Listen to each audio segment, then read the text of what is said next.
Hey, this is Matt. Once again, welcome back to another video. This is a paid request, this time from Marc. Thank you so much for that. And for those interested in requesting any type of videos, feel free to send it either directly to my PayPal or join my Patreon. Both links are down below in the info box. And this is for episodes 3 and 4 of the Dynasty on the New England Patriots, which I believe is going to be a 10-part series. I think they just released 5 and 6 now, so I think he sent in another request for us, so I'll get to that as soon as I can.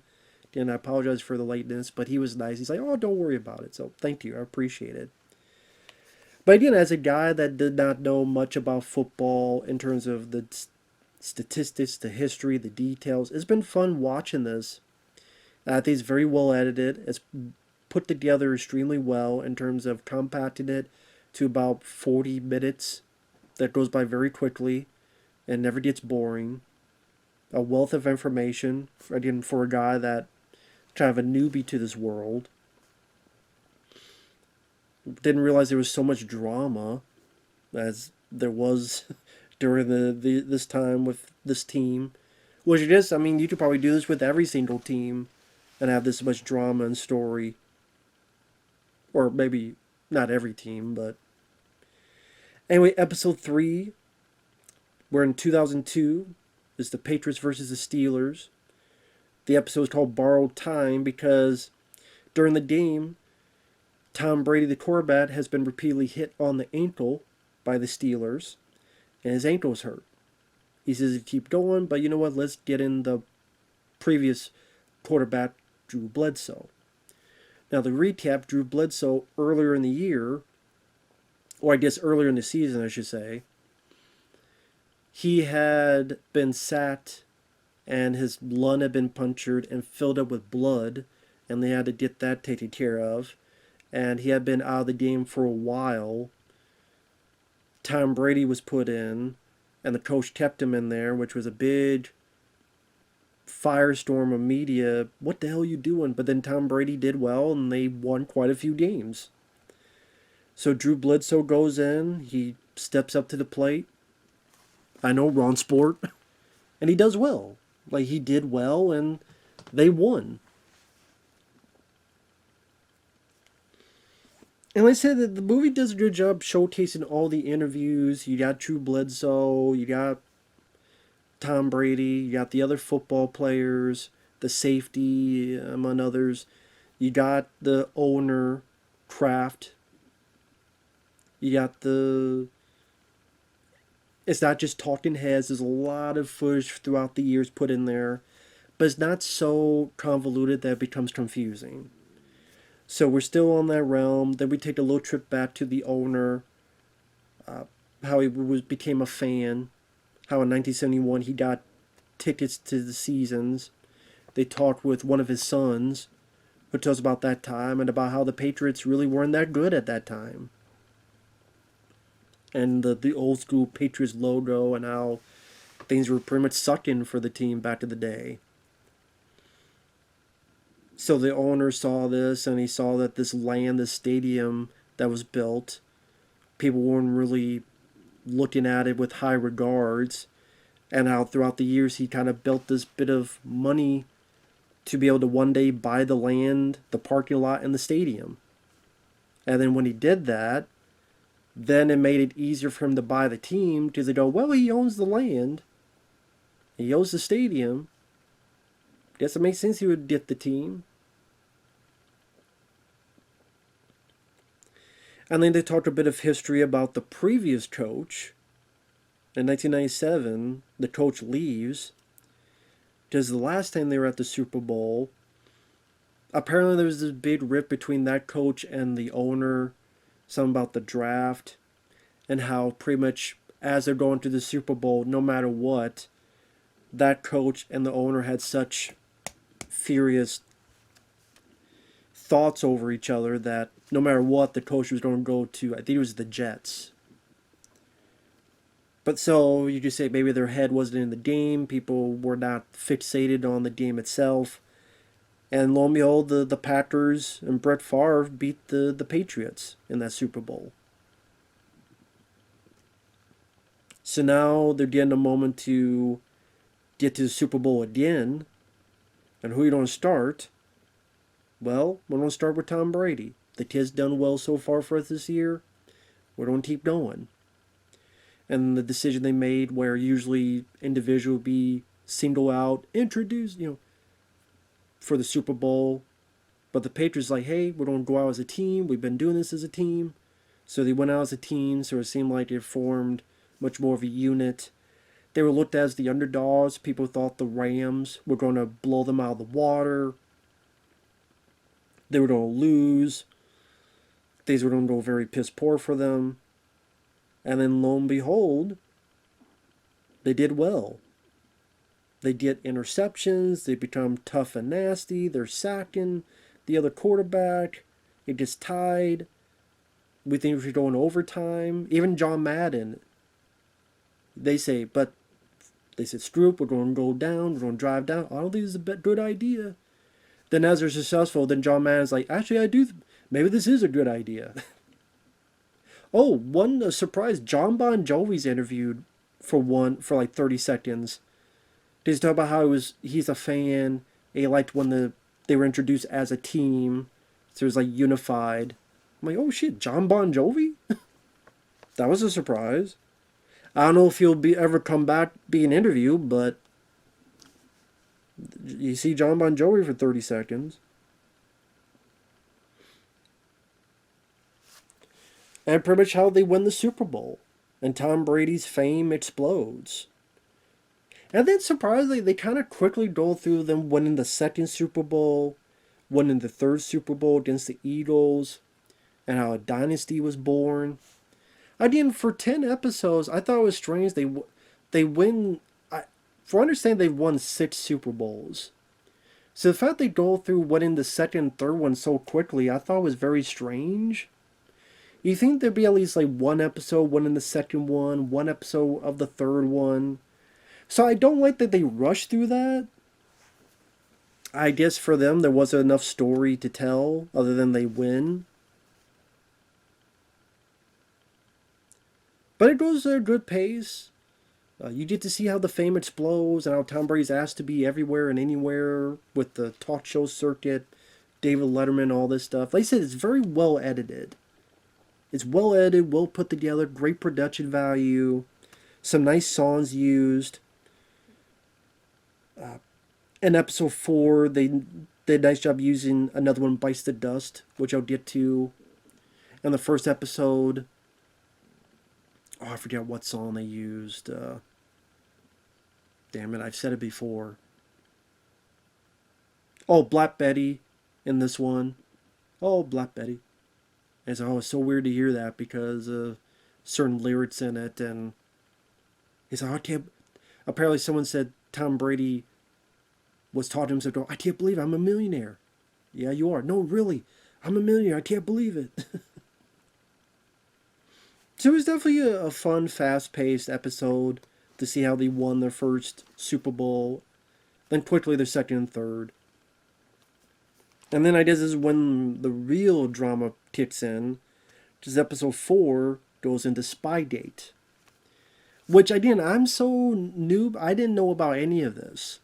That's why it was fascinating to look into. So episode 4 starts with this cop from, I think, Jersey being interviewed.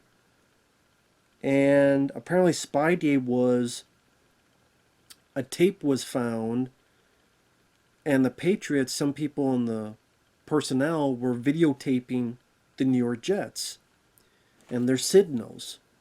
And you're not supposed to do that. Now granted, some people say, well, you could see them, so it's not hidden from anybody, so you could see, but you're not supposed to record it. That's against the rules. So they went up against the rules. At least the coach, Bill Belichick, did. Which is sad because that's also the same time they get this wide receiver, Randy Moss, who had played for the Vikings, Minnesota Vikings. And it shows two stories parallel where on the one end, the Patriots are doing so good as a team, they get like a perfect record. They never lost a game. Tom Brady and Randy Moss throwing, catching. They're such a dynamite team. Not only are they winning, but they're blowing teams away where like double, triple the points of what the other team has. But sadly, the coach was videotaping and the cameras gets confiscated. The commissioner gets interviewed. Even for the doc, he's interviewed for a bit. And you just see how everybody started hating the Patriots. Everybody. Talk show circuits. People in the media. Terry Bradshaw goes in on the coach. And it's like, you disappointed your organization, your team. And you see, like, I think, I forget it was Troy Aikman. I forget who it is. He's all, ease up, man. No, no, no. And Terry Bradshaw goes in. Is Terry Bradshaw still around? Let me see. Is he still around? Yes, he is still around. Then I wish they would have interviewed him. I wish they had interviewed him because his clip like really was prominent. He seems like a really nice guy. He was on Family Feud, Celebrity, a few years ago. It would be nice to hear his thoughts on that. But just, they can't get everybody. And they interviewed this business affairs lady named Robin. I did like the bit where when things were said and done, they took the cameras and busted them. So they see her like coming with a hammer and she describes how it busted and threw them away. The owner's pissed off. He goes to the coach and goes, on a scale of 1 to 100, how important was this to happen? 1. Well, then that means you're a real schmuck.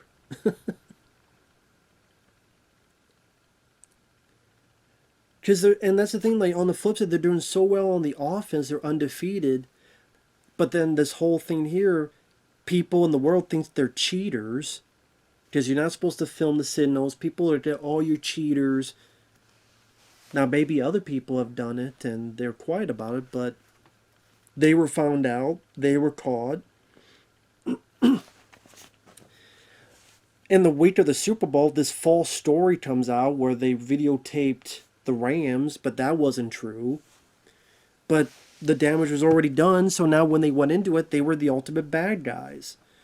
So you see how they were the ultimate underdogs when they won their first Super Bowl. Now they're the complete utter villains. They're the Darth Vader. They're, the Empire. Because they never... Then they won a Super Bowl. They won 3 Super Bowls. This is like the best season ever. But lo and behold, they go up against the New York Giants.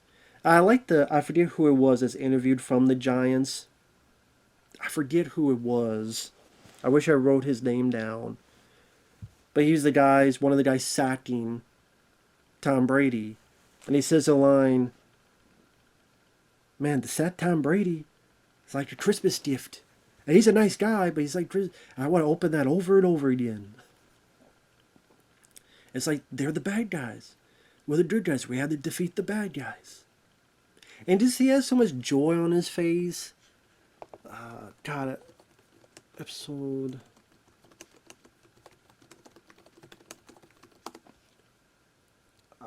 I want to see who is it. Marco Strahan? Strahan? I think that was him.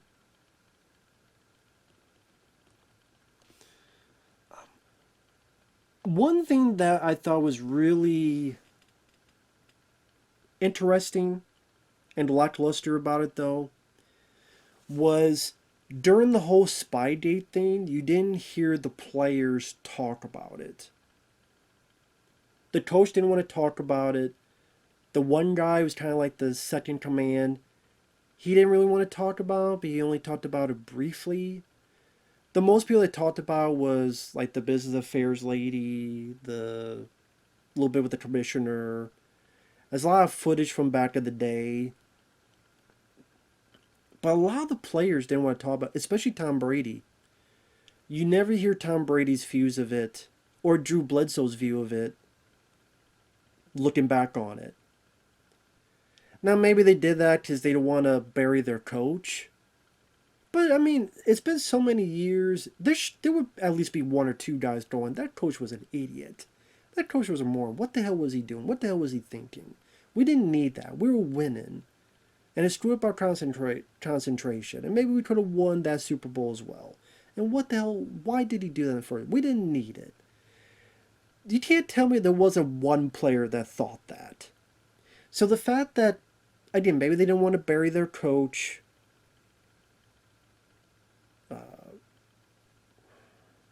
Still, I think Tom Brady, they should have had at least some words to say about it. I think Tom Brady might have said something briefly about how, it was a tough time.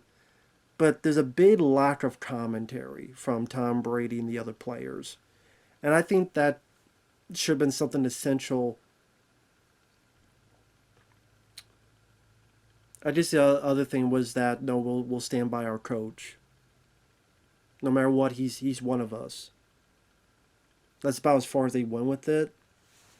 I guess you could say loyalty, okay. But there has been someone going, this is just, what the hell? Why do you even do it? We're pissed off. So that bothered me a little bit in the back of my head. Just saying. And it would have been nice to... I know someone from the Boston Herald was interviewed. And he gave some nice insight. And I forget the lady's name. She was a reporter as well. I forget where she worked at. There was a guy so it was like about two. But it would have been like Terry Bradshaw or other football personalities. I think they talked a bit with the owner of the Jets. But I mean like other players. Again, like Terry Bradshaw or even like Howie Long. Because he didn't say anything, but he was on that show, Terry Bradshaw Unleashed. Like, maybe the fans as well. What did the fans think? Bill Burr, John Bon Jovi. What did these fans think of this whole thing? Were you disappointed? Did you not care? Did you overlook it? Like the fans that we saw a bit in the first episode, I would have been nice to hear their thoughts. What were you thinking during that time? Did you lose love with the team? If so, was it long or was it a short bit of love lost? It would have been nice to hear more of that as well. So I would say episode 4, of all of them, I had the most issues with. Episode 3, the fact they rushed Super Bowl, the second, third win. I wish we could have heard more about those. Here, again, the stuff I mentioned, more from Tom Brady, more for the players on Spygate. More from the fans, what their thoughts on it. But yeah, you definitely see just how much the team was hated. So of course they lose the Super Bowl and people cheered. And man, I looked it up, and apparently it was like a 10-year gap before they ever won another Super Bowl. So I wonder if they're mentioning that 10 years of losing after having 3 Super Bowls in 5 years. And then they have such a great season, perfect season, and then Spygate, them losing, and then 10 years of losing? I wonder if that's going to be prominent in episode 5. I guess I'll find out when I see it. But it's definitely a topsy-turvy roller coaster ride, so it's been interesting, to say the least, to view it, thanks to Marc. So I appreciate that. And at least it's a very well edited program, so it goes by very quick, very fast, and I can appreciate that. So that's very cool to see. But yeah, with that said, thanks for watching. Take care. Thanks once again, Marc. And we'll see you guys later. Bye-bye.